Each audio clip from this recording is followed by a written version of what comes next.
Hey friend, let's go ahead and study these 10 questions for the South Carolina real estate exam. Question number 1. Which of these most accurately describes real property? Condo, pool, public park? No. An acre of land, a farmhouse, a fence, and the bundle of rights? Yes. A field of wheat? No. A fan? No. Refrigerator? Okay. So it's definitely an acre of land, a farmhouse, a fence, and the bundle of rights. Let's select this, check our answer. Correct. Real property is land, its improvements, and the bundle of rights. Next question. Which of these scenarios best illustrates a property owner's right to encumber? So you're going to need to know what encumber means. So it has to do with borrowing money. That's what I remember. So Thomas took a home equity loan and used his house as collateral. Yeah, that sounds about right, but let's look at our other choices. Tina sold her vacation home to pay off debt. Okay, that could also be the answer. Teresa refused to allow the annoying neighbor. No, this has nothing to do with that. Tyus built a tree house. No, that has nothing to do. So it's either this or this. And I know it's about borrowing money, like home equity loan. I think this is more likely encumber. Let's check this answer. Correct. The right to encumber gives the property owner the right to use their property as collateral for a debt. All right. Which of the following is most likely to be real property? Field of strawberries? No. A kitchen sink still in the box? No.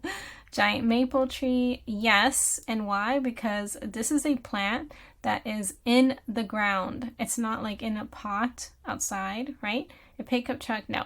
So I think it's a giant maple tree. Let's check this answer. Correct. Fructus naturalis, or trees and perennial plants, are real property. Fructus industrialis, like strawberries, are personal property. The sink is personal property until it is affixed. So that's like placed permanently, like assembled. And a truck is personal property. Next question. Nira just moved into a home with an oddly shaped window.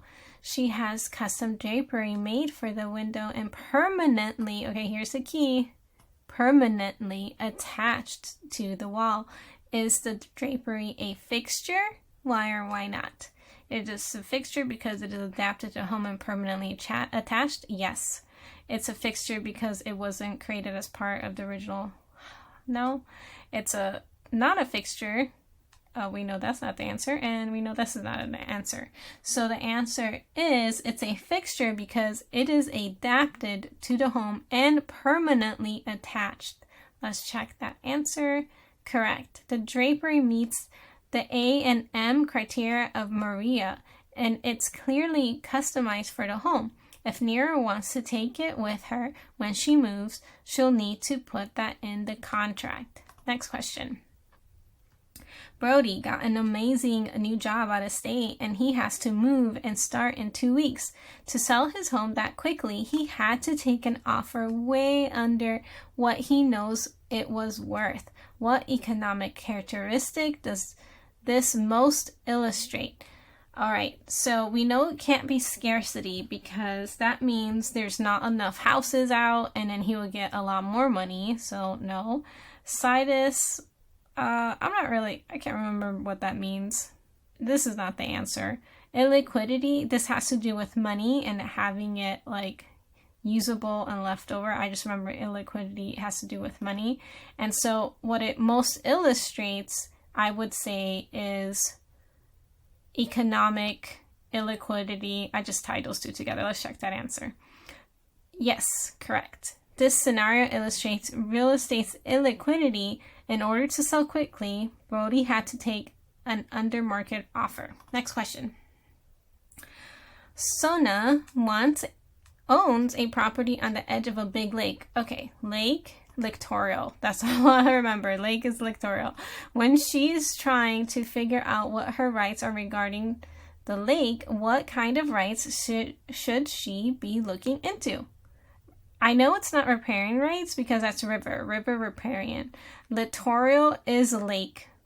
No, No. This is like adding land or removing land, you know, from environmental, like natural ways. So we know that's not it. So it's littoral. Let's check the answer. Correct. Littoral rights govern still bodies of water like lakes. Next question. Rashid grants a life estate to Lily. Upon Lily's death, Rashid regains ownership of the real estate. What type of interest did Rashid hold in this estate? Remainder interest? That could be the answer. Conditional? No. Reversionary could be the answer. And determinable? No. So it's either remainder interest or reversionary, but remainder I think it has to do with another person. So for example, someone else gets it after Lily will die, but not the owner, because the owner gets it after. So I think it's reversionary. Let's check our answer. Correct. The reversionary interest is an interest in an estate wherein upon the death of the life estate owner, full ownership reverts back to the original owner, the grantor. Cool. Next. Mac and Macy have a business together. They are both hands-on managers of the business, and they both assume unlimited liability for their business. What kind of business are they most likely to have? General partnership, I think this is the answer. Limited partnership, I know this is not the answer because in a limited partnership, one of them would like not have to be hands-on. They could just be a private investor. An LLC could just be like one owner, multiple owners, but then again, they could just have boards or advisors. Limited partners, yeah, so I think it's just this one. I think it is general partnership. Let's check the answer. Correct. Because they both assume unlimited liability, they likely have a general partnership. Next question. What does severalty mean? Severalty mean? All right. Community property, no. Sole ownership, I think this is it. And the reason why I think this is it is because when you sever something, separate it from others, it's like one piece of many. So when you break down this word and you know this vocabulary term, then its sole means one owner, and these ones don't really mean that. So I think that's the answer. Let's check the answer. Correct. Property that is owned by a single individual is sometimes referred to as being held in severalty. Next question. Laureen is a license holder in South Carolina. Her clients, a married couple, are asking her how they should take title on the home they're purchasing. What should Laureen tell them?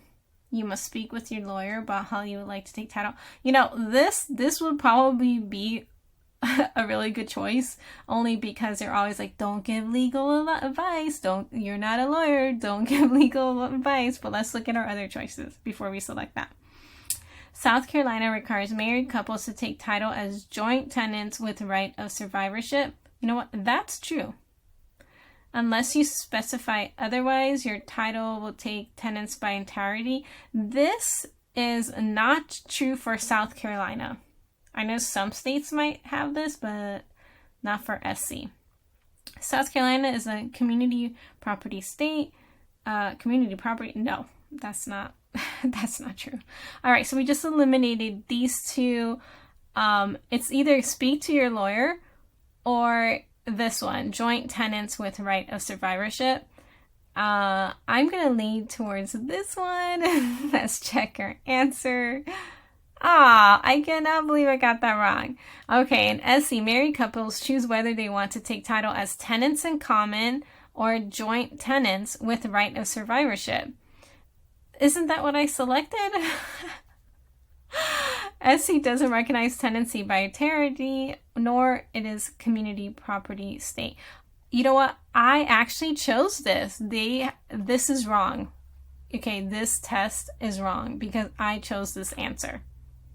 All right, see results. It says I got 9 out of 10. I actually got 10 out of 10 because they messed up on that one. All right, so thanks for tuning in with me. Check out all of the other prep questions and answers I prepare to help you pass. Comment below when you pass so I can celebrate with you. And I'll see you in our next study session. Bye for now.